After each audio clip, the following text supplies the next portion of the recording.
नमस्कार दोस्तों, स्वागत है आपका आज के मुख्य समाचार में, जिसमें सबसे पहली और बड़ी खबर में आपको बताएंगे कि नुपुर शर्मा को लेकर दिल्ली पुलिस का बयान। बोली जरूरत पड़ी तो भेजा जाएगा नोटिस, वेरीफाई किए जा रहे हैं सबूत। दूसरी बड़ी खबर में जिक्र होगा कि प्रधानमंत्री मनरेगा की गहराई को समझ नहीं पाए, राहुल गांधी का पीएम मोदी पर बड़ा हमला। तीसरी बड़ी खबर में आपको बताएंगे कि बीजेपी की विचारधारा में भीतर तक समाई है हिंसा, बस लोगों को धमकाना जानती है भाजपा। राहुल गांधी ने पीएम मोदी पर और भाजपा पर किया हमला। और इसी के साथ चौथी बड़ी खबर में जिक्र होगा कि वरुण गांधी ने ट्वीट कर फिर सरकार को घेरा, जीएसटी रेट का हवाला देकर कहा महंगाई से आम आदमी को कब मिलेगी राहत। और पांचवी बड़ी खबर में जिक्र होगा कि उदयपुर हत्याकांड को लेकर पवन खेड़ा ने केंद्र से किया सवाल, पूछा क्या इसे छिपाने के लिए दिए गए एनआईए की जांच के आदेश। दोस्तों, हर एक खबर की गहराई में आपको ले जाएंगे, लेकिन उससे पहले आप अभी इस वीडियो को लाइक जरूर कीजिए और लाल बटन को दबा के चैनल को सब्सक्राइब करके घंटी बजाकर कमेंट में लिखिए जय हिंद। दोस्तों, रुक करते हैं सबसे पहली और बड़ी खबर की तरफ। नुपुर शर्मा, जरूरत पड़ी तो उनको भेजा जाएगा नोटिस, दिल्ली पुलिस का बयान, वेरीफाई किए जा रहे हैं सबूत। जी हाँ दोस्तों, नुपुर शर्मा मामले में सुप्रीम कोर्ट की फटकार के दूसरे दिन बड़ी जानकारी सामने आ रही है। दिल्ली पुलिस सूत्रों के मुताबिक मामले में जांच की जा रही है और जरूरत पड़ी तो नुपुर शर्मा को पूछताछ के लिए नोटिस दिया जा सकता है। पुलिस का कहना है कि नुपुर के संबंध में जो सबूत मिले हैं उनको मैच करवाया जा रहा है और इसके बाद आगे की कार्रवाई की जाएगी। दिल्ली पुलिस सूत्रों का कहना है कि यदि जरूरी हुआ तो नुपुर शर्मा को नोटिस दिया जा सकता है और अभी जांच चल रही है। इस मामले में सबूत मैच करने की जरूरत है, सबूत कितने स्ट्रांग हैं और मैच करते हैं उसी हिसाब से आगे कदम उठाया जाएगा। नुपुर शर्मा के 18 जून को दिल्ली पुलिस ने बयान दर्ज किया था और नुपुर शर्मा के बयानों और टीवी चैनल पर दिए गए बयानों एविडेंस को वेरीफाई किया जा रहा है। जरूरत पड़ी तो नोटिस दिया जा सकता है। बता दें कि पैगंबर मोहम्मद पर विवादित टिप्पणी के मामले में एक दिन पहले नुपुर शर्मा को सुप्रीम कोर्ट ने कड़ी फटकार लगाई है। सुप्रीम कोर्ट ने नुपुर शर्मा को पूरे देश से माफी मांगने के लिए कहा है। साथ ही कोर्ट ने कहा कि केस ट्रांसफर करने वाली याचिका को खारिज कर दिया और सुप्रीम कोर्ट ने उन्हें हाई कोर्ट जाने के लिए कह दिया। दोस्तों, रुक करते हैं अगली बड़ी खबर की तरफ। राहुल गांधी पहुंचे केरला, प्रधानमंत्री मनरेगा की गहराई को समझ नहीं पाए, राहुल गांधी का पीएम मोदी पर बड़ा हमला। जी हां दोस्तों, केरल यात्रा के दूसरे दिन भी कांग्रेस नेता राहुल गांधी अपने संसदीय क्षेत्र वायनाड में मौजूद हैं और विभिन्न कार्यक्रमों में भाग ले रहे हैं और इस दौरान उन्होंने मनरेगा के कार्यकर्ताओं से मुलाकात की और उन्हें संबोधित किया। अपने संबोधन के दौरान राहुल गांधी ने कहा कि यूपीए की सरकार ने मनरेगा को संकल्पित, विकसित और लागू किया था और इसी के साथ उन्होंने कहा कि उन्हें याद है कि इसका पहली बार उल्लेख किया गया था, तब उन्हें काफ़ी प्रतिरोध का सामना करना पड़ा था। नौकरशाहों, व्यवसायियों ने कहा था कि ये पैसे की बर्बादी है। मनरेगा को लेकर राहुल गांधी ने पीएम मोदी पर भी निशाना साधा। राहुल गांधी ने कहा कि जब मैंने लोकसभा में प्रधानमंत्री को मनरेगा के खिलाफ बोलते हुए सुना तो मैं चौंक गया। उन्होंने इसे यूपीए की विफलताओं का जीवंत स्मारक बताया था, उन्होंने इसे राजकोष पर एक बोझ बताया था। दोस्तों, रुक करते हैं अगली बड़ी खबर की तरफ। बीजेपी की विचारधारा में भीतर तक समाई है हिंसा, बस लोगों को धमकाना जानती है, राहुल गांधी का पीएम पर हमला। जी हाँ दोस्तों, कांग्रेस के पूर्व अध्यक्ष राहुल गांधी शुक्रवार को केरल के वायनाड पहुंचे और यहां उन्होंने मनाथवाड़ी में एक किसान बैंक के भवन का उद्घाटन किया। सुल्तान बाथेरी में यूडीएफ बहुजन संगमम में भी वो शामिल हुए और इस दौरान उन्होंने अपने संसदीय कार्यालय में 24 जून को हुई तोड़फोड़ का जिक्र करते हुए कहा कि बीजेपी और सीपीआई-एम हिंसा में विश्वास रखते हैं और उनकी विचारधारा में हिंसा भीतर तक समाई हुई है। वो ऐसा सोचते हैं कि हिंसा करके, धमकी देकर लोगों का व्यवहार बदलना वो चाहते हैं। उन्होंने कहा कि जिस तरह से पीएम मोदी सोचते हैं कि 5 दिन तक ईडी के सामने पेश कराकर वो मुझे डरा देंगे, लेकिन ये उनकी गलतफहमी है। उसी तरह सीपीआई-एम ये सोचती है कि वो मेरे ऑफिस तोड़कर मुझे डरा देगी। दोस्तों, रुक करते हैं अगली बड़ी खबर की तरफ। वरुण गांधी ने ट्वीट कर फिर से सरकार को घेरा, जीएसटी रेट का हवाला देकर कहा महंगाई से आम आदमी को कब मिलेगी राहत। जी हाँ दोस्तों, आपको बता दें कि सांसद वरुण गांधी ने बढ़ती महंगाई की समस्या को लेकर शनिवार को एक ट्वीट किया और इसमें 18 जुलाई से लागू हो रहे नई जीएसटी रेट का हवाला देते हुए सांसद ने ट्विटर पर लिखा कि महंगाई के बोझ तले दबे आम आदमी को राहत कब मिलेगी। सांसद ने ट्विटर पर लिखा है कि रोटी महंगी, कपड़ा महंगा, मकान महंगा, अब इलाज भी महंगा हुआ। सवाल उठाया कि स्वास्थ्य और शिक्षा तो बुनियादी आवश्यकता है।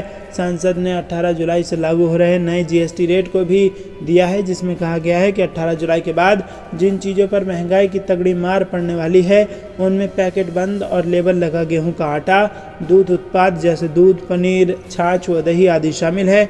इनके अलावा अलग अलग तरह के पापड़, मुरही या मुरमुरे भी 18 जुलाई से महंगे हो जाएंगे। अस्पतालों में प्राइवेट बेड पर भी जीएसटी लगेगा।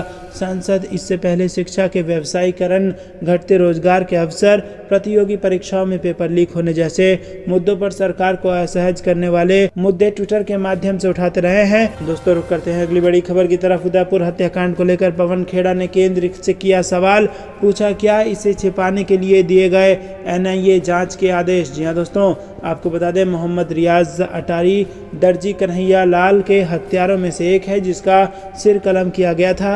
अमित मालवीय ने अटारी के बीजेपी लिंक के दावों को फर्जी बताया और इसे खारिज करते हुए ट्वीट किया। आपको बता दें कि कांग्रेस ने शनिवार को उदयपुर हत्याकांड की जांच राष्ट्रीय जांच एजेंसी को सौंपे जाने पर केंद्र से सवाल किया। आरोपी रियाज अटारी और एक भाजपा नेता के बीच संबंध होने का दावा करने वाली कुछ मीडिया रिपोर्टों का हवाला देते हुए कांग्रेस नेता पवन खेड़ा ने कहा कि हमने उन दावों पर अपना शोध किया और हमें राजस्थान के भाजपा नेताओं के पुराने फेसबुक पोस्ट मिले जिनमें रियाज अटारी को बीजेपी कार्यकर्ता के रूप में उल्लेख किया गया था। खेड़ा ने कहा कि इससे ज़्यादा स्पष्ट क्या हो सकता है। रियाज अटारी बीजेपी नेताओं के कार्यक्रमों में मौजूद रहे। भाजपा नेताओं ने उन्हें भाई कहा। इस देश में क्या हो रहा है। कल सुप्रीम कोर्ट ने कुछ गंभीर टिप्पणियां की जिन्हें उदयपुर मामले में ताज़ा खुलासे के आलोक में फिर से देखा जाना चाहिए। कौन है नुपुर शर्मा, उनकी पहचान पार्टी ने स्थापित की है। उन्होंने भाजपा के प्रवक्ता के रूप में वो टिप्पणियां की और 10 दिनों बाद भी पद पर बनी रही। तो अगर सुप्रीम कोर्ट नुपुर शर्मा के खिलाफ कुछ टिप्पणी करता है तो वो टिप्पणी भाजपा के लिए टिप्पणी है, नुपुर शर्मा के लिए नहीं। तो दोस्तों, क्या आपको भी ऐसा लगता है कि सुप्रीम कोर्ट की जो टिप्पणी थी वो नुपुर शर्मा से ज़्यादा उसके लिए भाजपा को शर्मिंदगी महसूस करनी चाहिए? हाँ या ना में अपनी राय बताइए। रुक करते हैं अगली बड़ी खबर की तरफ। महाराष्ट्र के मुख्यमंत्री एकनाथ शिंदे के खिलाफ शिवसेना प्रमुख उद्धव ठाकरे ने की बड़ी कार्रवाई, पार्टी से शिंदे को निकाला बाहर। जी हां दोस्तों, आपको बता दें कि महाराष्ट्र में नई सरकार के गठन के बाद इस सरकार में मुख्यमंत्री बनने वाले एकनाथ शिंदे के खिलाफ शिवसेना अध्यक्ष उद्धव ठाकरे ने बड़ा एक्शन लिया है। उद्धव ठाकरे ने सीएम एकनाथ शिंदे को शिवसेना से बाहर निकाल दिया है। पत्र में उद्धव ठाकरे ने लिखा है कि पार्टी विरोधी गतिविधियों में शामिल रहने के चलते उन्हें पार्टी से निकाला जा रहा है। वहीं उद्धव ठाकरे ने एकनाथ शिंदे के नाम से एक पत्र जारी किया है। उन्होंने पत्र लिखा है कि हाल ही में ये देखा गया कि आप पार्टी विरोधी गतिविधियों में लिप्त पाए गए और इसके साथ ही पत्र में कहा गया कि आपने शिवसेना की सदस्यता छोड़ दी है। यही वजह है कि आपके खिलाफ ये कार्रवाई की जा रही है। पत्र में उद्धव ठाकरे ने कहा कि शिवसेना का पक्ष प्रमुख होने पर मैं अपने इस अधिकार का इस्तेमाल करते हुए एकनाथ शिंदे को पार्टी के सभी पदों से मुक्त कराता हूं। रुक करते हैं अगली बड़ी खबर की तरफ। बिहार में आ गया महाजंगल राज, बीजेपी नेताओं को केंद्रीय सुरक्षा दिए जाने पर उठाए गंभीर सवाल, तेजस्वी यादव का बयान। जी हां दोस्तों, राष्ट्रीय जनता दल के सुप्रीमो लालू यादव के बेटे और बिहार विधानसभा में नेता प्रतिपक्ष तेजस्वी यादव ने बिहार में कानून व्यवस्था और बीजेपी के कुछ नेताओं को मिले केंद्रीय सुरक्षा पर तंज कसा है।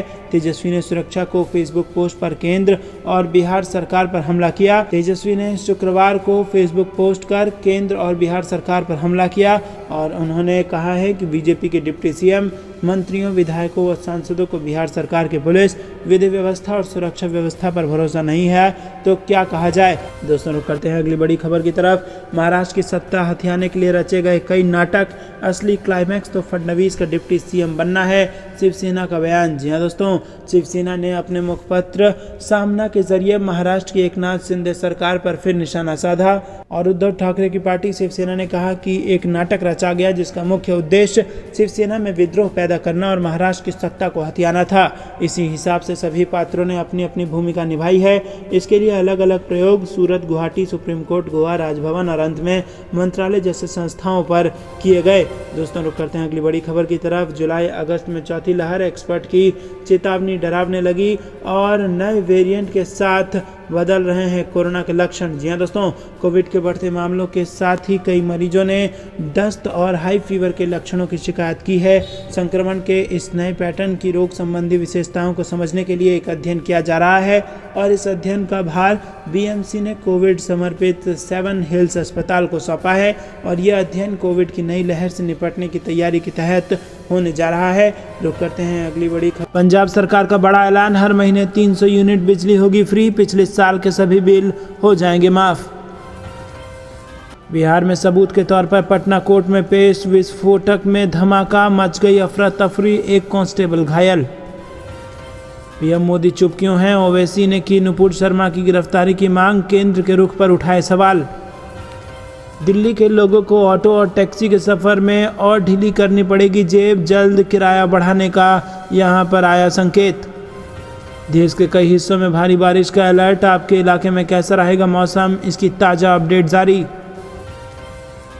सुप्रीम कोर्ट पहुंचकर बुरी तरह फंसी नुपुर शर्मा, कोर्ट ने सुनाई खड़ी खड़ी। महाराष्ट्र में एकनाथ शिंदे सरकार का 4 जुलाई को सदन में शक्ति परीक्षण, महाराष्ट्र की रणनीति और चुनाव से बड़ी खबर। सुप्रीम कोर्ट की टिप्पणी के बाद वीआईपी का तंज, नुपुर शर्मा के बयान के लिए देश से माफी मांगे भाजपा। नुपुर शर्मा के बयान पर राहुल गांधी ने कहा, भाजपा ने देश में गुस्से और नफरत का बनाया माहौल। मनीष सिसोदिया की बड़ी मुश्किलें, असम सीएम हेमंत बिश्व शर्मा ने आपराधिक मानहानि का मुकदमा कराया दर्ज। उद्धव ठाकरे ने अमित शाह पर लगाया आरोप, कहा हमारी बात नहीं माने तब जाकर बना महाविकास अघाड़ी। नुपुर शर्मा के खिलाफ भड़काऊ भाषण देने वाला मौलाना मुफ्ती नदीम गिरफ्तार, आलम गौरी भी कर लिया गया अरेस्ट। नुपुर शर्मा पर बेंच की टिप्पणियों को वापस लेने की मांग को लेकर सुप्रीम कोर्ट में लेटर पिटीशन दाखिल। विधानसभा के शिंदे समेत 16 को सस्पेंड करने की गुहार पर सुप्रीम कोर्ट 11 जुलाई को करेगा सुनवाई। भाजपा के जश्न में शामिल नहीं हुए डिप्टी सीएम फडणवीस, हैदराबाद भी नहीं जाएंगे। देश में अशांति फैलाने की सजा भी मिलनी चाहिए, सुप्रीम कोर्ट की टिप्पणी के बाद नुपुर शर्मा पर अखिलेश यादव का हमला। मध्य प्रदेश में प्रचार करेंगे अरविंद केजरीवाल, सिंगरौली में दिखेगा त्रिकोणीय मुकाबला। गुजरात चुनाव से पहले संगठन को मजबूत कर रही है आम आदमी पार्टी, राज्य से लेकर विधान स्तर तक पदाधिकारी तैनात। महाराष्ट्र में शपथ में एकनाथ शिंदे की कई बातों पर कांग्रेस ने दागा सवाल, दिलाया 2019 का वाकया याद। ईस्ट इंडिया पार्ट 2 है बीजेपी, महाराष्ट्र में सत्ता परिवर्तन पर कांग्रेस का भाजपा पर वार। जीएसटी के 5 साल, वर्तमान जीएसटी ने अर्थव्यवस्था को किया बर्बाद, कांग्रेस ने की सर्वदलीय बैठक बुलाने की मांग। गुजरात कांग्रेस ने दिल्ली में प्रतिनिधिमंडल भेजने पर बीजेपी को घेरा, जगदीश ठाकुर ने कही बड़ी बात। राहुल गांधी ने वायनाड में किया रोड शो, जमकर उमड़ी कांग्रेस कार्यकर्ताओं की भीड़। आशीर्वाद देने की अपील, माहौल कांग्रेस के पक्ष में है और जनता भाजपा को सबक सिखाना चाहती है, संजय कपूर का बयान। ईडी ऑफिस में 5 दिन बैठकर मेरा व्यवहार नहीं बदल सकते पीएम मोदी, राहुल गांधी ने वायनाड में केंद्र पर बोला हमला। गुजरात की हॉट सीटों में शुमार है सोमनाथ विधानसभा और इस सीट पर मजबूत है कांग्रेस की पकड़। नुपुर शर्मा को सुप्रीम कोर्ट से मिली फटकार के बाद कांग्रेस को मिला मौका, कहा भाजपा को शर्म से झुका लेना चाहिए सिर। राज्यसभा चुनाव में वोट बिकने का आरोप, अभय चौटाला बोले कुछ विधायकों ने पैसे लेकर किया वोट। बिहार में सीएजी की रिपोर्ट ने खोली नीतीश सरकार की पोल, किया बड़े गड़बड़ झाले की ओर इशारा। श्रम कानूनों में संशोधन के विरोध में मजदूरों ने केंद्र सरकार के खिलाफ की जमकर नारेबाजी। अग्निपथ पर चलने से असहज हैं सीएम नीतीश कुमार, विधानमंडल दल की बैठक न होने की बड़ी वजह आई सामने। हिजाब बुलडोजर पर अमेरिका ने भारत को घेरा, अमित शाह की टिप्पणी का भी किया जिक्र। तो दोस्तों ये थी दिन भर कुछ बेहद ज़रूरी और बड़ी सुर्खियां। अब फटाफट से रुक करते हैं कुछ मुख्य खबरों की तरफ गहराई से, लेकिन दोस्तों उससे पहले फिर से आपसे निवेदन की वीडियो को लाइक ज़रूर कीजिएगा और चैनल को सब्सक्राइब करके घंटी बजाना मत भूलिएगा। दोस्तों आपको बता दें कि हिजाब बुलडोजर पर अमेरिका ने भारत को घेरा है, अमित शाह की टिप्पणी का भी जिक्र किया है अमेरिका ने। जहाँ दोस्तों अमेरिका ने एक बार फिर भारत में धार्मिक अल्पसंख्यकों की स्थिति पर चिंता व्यक्त की है और अंतर्राष्ट्रीय धार्मिक स्वतंत्रता के लिए भारतीय मूल के अमेरिकी राजदूत रशद हुसैन ने IRF के वार्षिक सम्मेलन में बोलते हुए अल्पसंख्यकों हिजाब बैन, घरों को बुलडोजर से गिराए जाने, नागरिकता कानून आदि मुद्दों पर भारत को घेरा है। रशद ने कहा है कि उन सब मुद्दों को लेकर अमेरिकी अधिकारी भारत के संपर्क में रहे हैं। समाचार एजेंसी पीटीआई की एक रिपोर्ट के मुताबिक गुरुवार को IRF के वार्षिक शिखर सम्मेलन को संबोधित करते हुए हुसैन ने बताया कि उनके पिता 1969 में भारत से अमेरिका आए थे और वो अब भी भारत में होने वाली घटनाओं पर नज़र रखते हैं। दोस्तों, रुक करते हैं अगली बड़ी खबर की तरफ, जो कि केरल से आ रही है। राहुल गांधी ने वायनाड में किया रोड शो, जमकर उमड़ी कांग्रेस कार्यकर्ताओं की भीड़ और क्षतिग्रस्त कार्यालय का भी किया उन्होंने दौरा। जी हां दोस्तों, कांग्रेस नेता राहुल गांधी केरल में अपने संसदीय क्षेत्र वायनाड में शुक्रवार को रोड शो उन्होंने किया और इस दौरान कांग्रेस कार्यकर्ताओं की जबरदस्त भीड़ देखने को मिली। बता दें कि राहुल गांधी आज से 3 दिन के दौरे पर केरल पहुंचे हैं और अपनी 3 दिवसीय यात्रा के दौरान कांग्रेस नेता केरल में अलग अलग कार्यक्रमों में हिस्सा लेंगे। इससे पहले राहुल ने कलपेट्टा में अपने कार्यालय का दौरा करने के बाद मीडिया से बातचीत में कहा कि ये माहौल प्रधानमंत्री ने, गृह मंत्री ने, भाजपा और RSS ने बनाया है। ये माहौल गुस्से और नफरत का माहौल है। ईमानदारी से कहूं तो देश में बना ये माहौल राष्ट्र विरोधी गतिविधि है और गौरतलब है कि राहुल के इस कार्यालय में पिछले सप्ताह SFI कार्यकर्ताओं ने तोड़फोड़ की थी। दोस्तों, रुक करते हैं अगली बड़ी खबर की तरफ।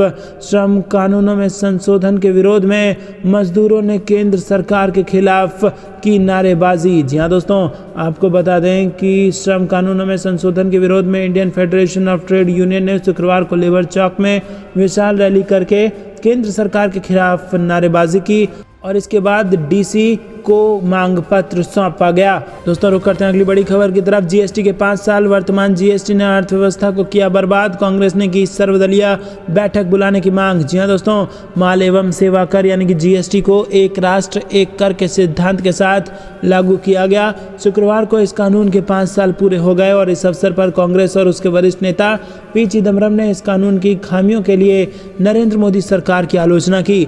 UPA सरकार में वित्त मंत्री रहे P चिदम्बरम ने कहा कि कांग्रेस ये स्पष्ट करना चाहती है कि वो GST नहीं है जिसे कांग्रेस नीति UPA सरकार लागू करना चाहती थी।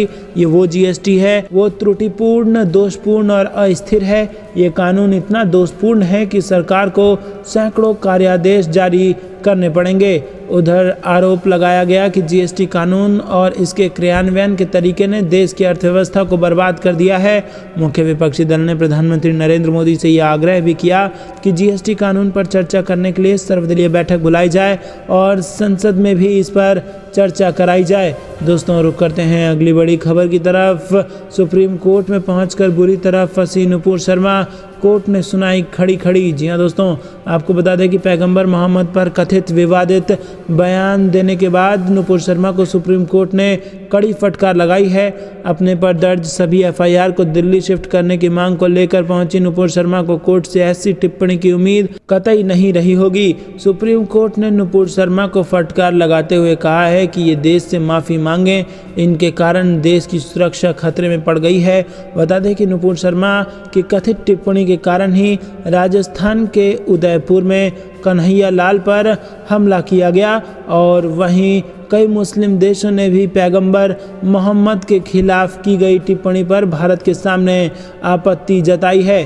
दोस्तों, रुक करते हैं अगली बड़ी खबर की तरफ, जिसमें आपको बता दें कि PM मोदी चुप क्यों हैं। ओवैसी ने नुपुर शर्मा की गिरफ्तारी की मांग फिर से उठाई और केंद्र के रुख पर भी उठा दिया सवाल। जी हां दोस्तों, आपको बता दें कि पैगंबर मोहम्मद पर नुपुर शर्मा की कथित विवादित टिप्पणी के बाद से विपक्षी पार्टियां केंद्र सरकार पर हमलावर हैं और इस बीच एक बार फिर AIMIM के अध्यक्ष असदुद्दीन ओवैसी ने नुपुर शर्मा की गिरफ्तारी की मांग की। उन्होंने ये सवाल उठाया कि प्रधानमंत्री नरेंद्र मोदी इस मामले पर आखिर चुप क्यों हैं। उन्होंने कहा कि वो सिर्फ नुपुर शर्मा के प्रधानमंत्री नहीं हैं, वो देश के 133 करोड़ लोगों के प्रधानमंत्री हैं, जिनमें 20 करोड़ के करीब मुसलमान भी आते हैं। दोस्तों, रुक करते हैं अगली बड़ी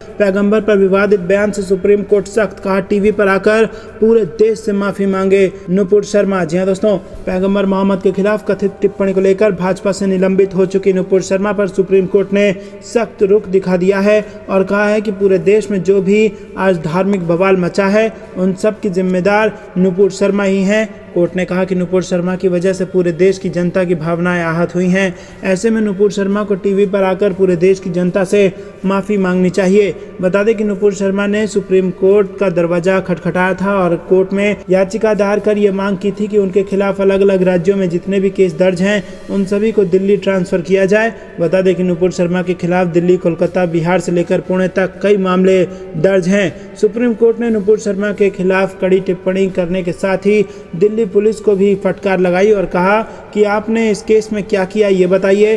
कोर्ट ने कहा कि हमारा मुंह ना खुलवाएं, दिल्ली पुलिस ने रेड कारपेट बिछा कर रखा है। सुप्रीम कोर्ट ने साफ कहा कि